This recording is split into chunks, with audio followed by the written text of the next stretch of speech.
Анам көз алдымда дүние салды.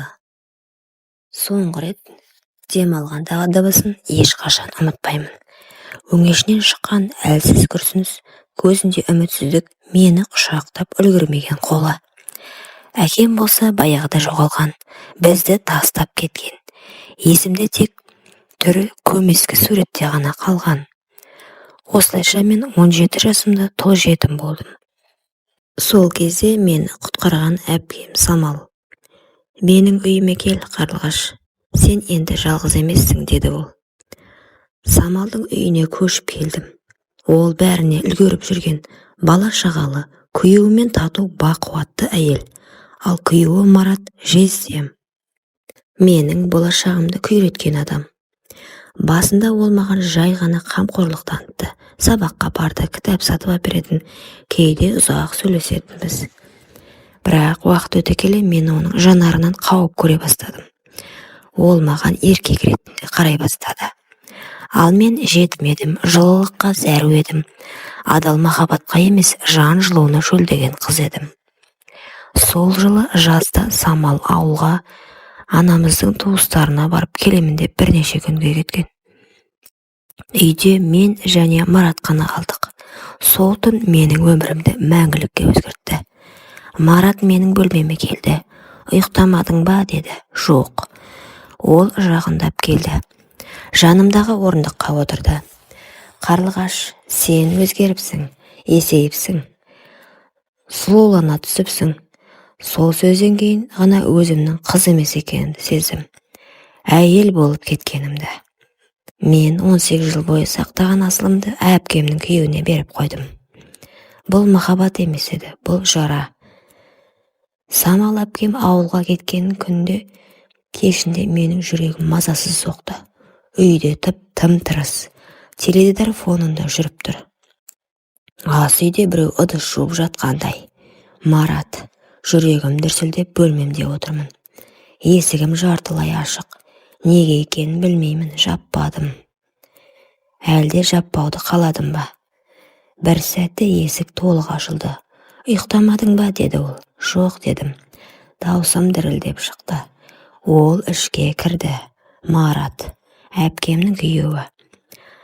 Мені бала кезінен білетін адам. Бірақ бүгін ол маған бөтен сияқты. Саған жалғыздық қиын ғой, деді. Мені де мазасыздық жібермей тұр. Үнсізбін, қолым көрпешенің шетінде. Ол жақындап келіп қолымды ұстады. Тоқташы, деді ақырын. Бірақ даусымда сенім жоқ еді. Ол менің саусақтарымды сүйді. Егер қаламасаң айт, тек бір рет болсын, мені де тыңдашы. Сол сәтте мен қарсы келмедім. Құшақтағанда денем қалтырап кетті. Ол менің иығымнан, мойнымнан сүйді. Мен қарсы болым керек еді, бірақ мен қаламадым тоқтауда. Ол мені төсекке жатқызды. Саусағы баяу, ерін ыстық. Менің түнгі көйлегім баяу жылжып ерге түсті.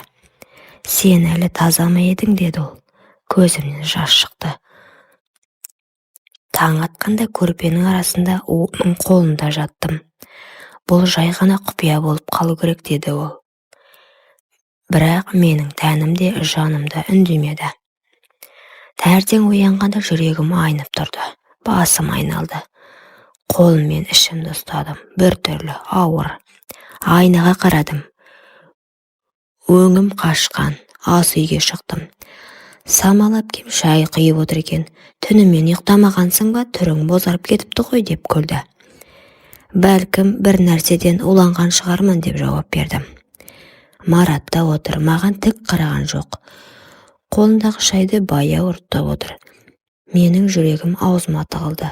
Бәрі біліп қойғандай. Сол күні дәріханадан тест сатып алдым. Жуынатын бөлмеге кіріп есікті кілттеп алдым. Қолым дірілдеп жылап отырдым. 1 минут, 2 минут тестке қарауға жүрегім дауаламады. Бірақ қарадым. Қызылмен жанған 2 жолақ. Тынысым тарылды. Мен жүкті екенімді білдім. Марат жездемнен. Телефонымды қолыма алып жездеме жаздым. Менің ішімде сенің балаң бар. Хабарламаны жібердім де телефонымды өшіріп тастадым. Сол сәттен бастап мен күнә мен баланың арасында қалдым. Сол күні мен өзіме қатты ренжідім. Күнде өтірік өмір сүру, тұншығу. Самал менің бетіме күліп қарайды, ал мен сол күлкінің артында күйіп жатамын. Марат маған жақындамай кетті. Бәрін ұмытып жай ғана болды дегендей. Бірақ мен ұмыта алмадым, ұмытқым келмеді. Кешкі үйге Самал кіргенде мен дәретханада болдым. Келсем, ол қолында күнделігімен отыр. Беті ағарып кеткен. Қарлығаш, мынау не? Менің денемнен жаным шығып кеткендей болды. Бұл менің жай жазған нәрселерім ғой. Ол күнделік бетін оқи бастады. Мен оның қолына қайта түсіп қойдым. Мен бұған дейін кінәлі болдым. Ол мені сүйді. Әпкемнің төсегінде оның ішінде тіршілігі бар. Самал демін ішіне тартты. Бұл кім? Мен үнсізбін, тек жылап тұрмын. Қарлығаш, Құдай үшін кімнен? Сол сәтте есіктен Марат кіріп келді. Бізге бір қарап қолындағы сөмкесін жерге түсіріп алды. 3 секундтық үнсіздік. Бәрі түсінікті болды. Самал көзін жездеме аударды. Сен бе? Марат үндемеді. Қолын желкесіне қойып отыра кетті. Сен менің сіңілімді? Самал, үнсіз бол. Сол түні біздің үй тозаққа айналды. Самал орнынан тұрып шыңғырып жіберді. Жоғал бұл үйден, қазір. Мен тіл қатпадым. Қарлығаш, мен саған ана болдым, ана. Мен сенің бетіңе қарағанда өз баламды ұмытып кететін едім. Ол көз жасын сүртіп, қабырғаға сүйеніп қалды. Марат та үнсіз, бәріміз үнсізбін. Үйде тек үзіліп жылаған дауыстар.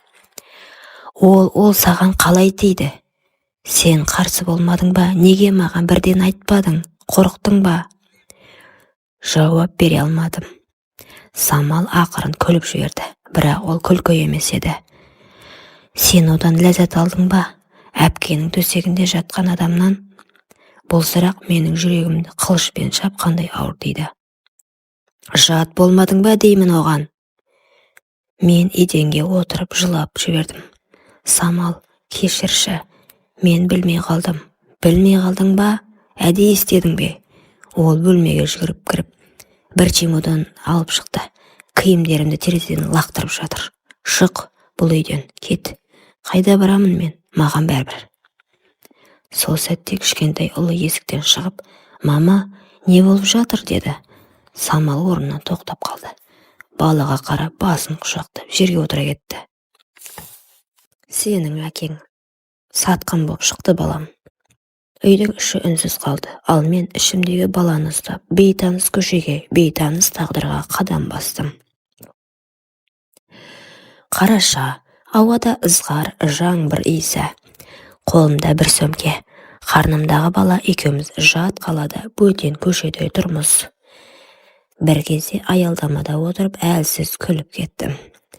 Қарлығаш, сен енді бала ана боласың, бірақ атыңда мекеніңде жоқ. Ешкім хабарласпады. Телефон өшірулі, мені іздейтін ешкім де жоқ. Кешке дейін бір кафеде отырдым. Бір шайға тапқан соңғы ақшамды бердім. Одан соң вокзалға барып түнімен орындықта ұйықтадым. Күзетші келіп, мұнда жатуға болмайды деді. Жарайды. Сыртқа шыққанда бір әйел маған қарап тоқтады. Қызым, сен жүкті емессің бе? Басымды изедім. Ол мені алып кетті. Бір бөлмелі жатақханаға.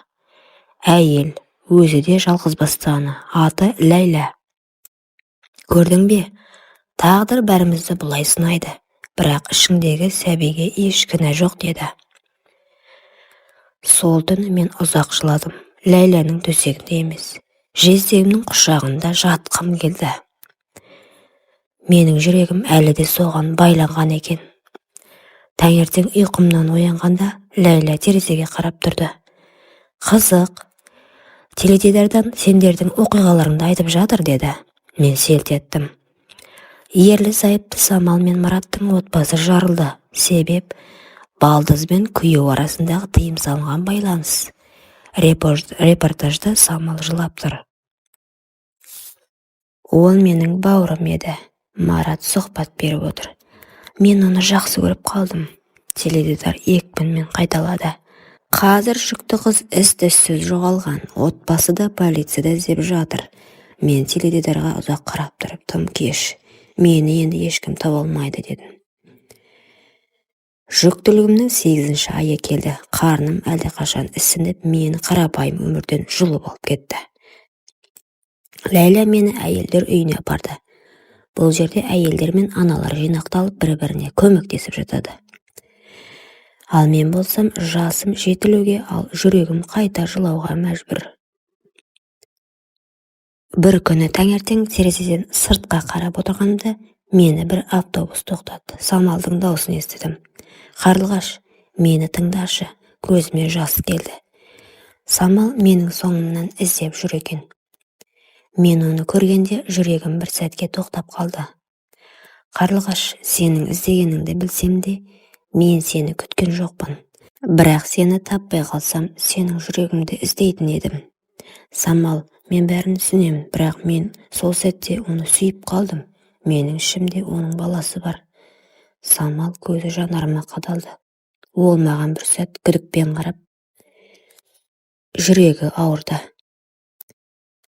Сен оның баласын көтеріп жүрсің. Оны жоюды сұрамаймын, бірақ мен сені түбінде кешірмеймін. Марат мені көріп қалды. Ол жерде тұрып қалды да қасыма тыныс алу қиын болды. Қарлығаш, мен сені сүйгеніме сеніп қалдым. Самал жылап жіберді. Марат, сен мені алып кеттің. Біз бір-бірімізге қаншама жыл болды, бірақ сен менің жанымды бәрін өртеп біттің. Мен жылап тұрдым. Бұл ешқашан жойылмайтын күнә болатын еді. Құрметті оқырман, өмірден алынған шынайы оқиғаларды тыңдағыңыз келсе, менің арнама тіркеліп, лайк, комментарий жазып қолдап кетіңіздер. Арнама тіркелуді ұмытпаңыздар. Келесі кездескенше.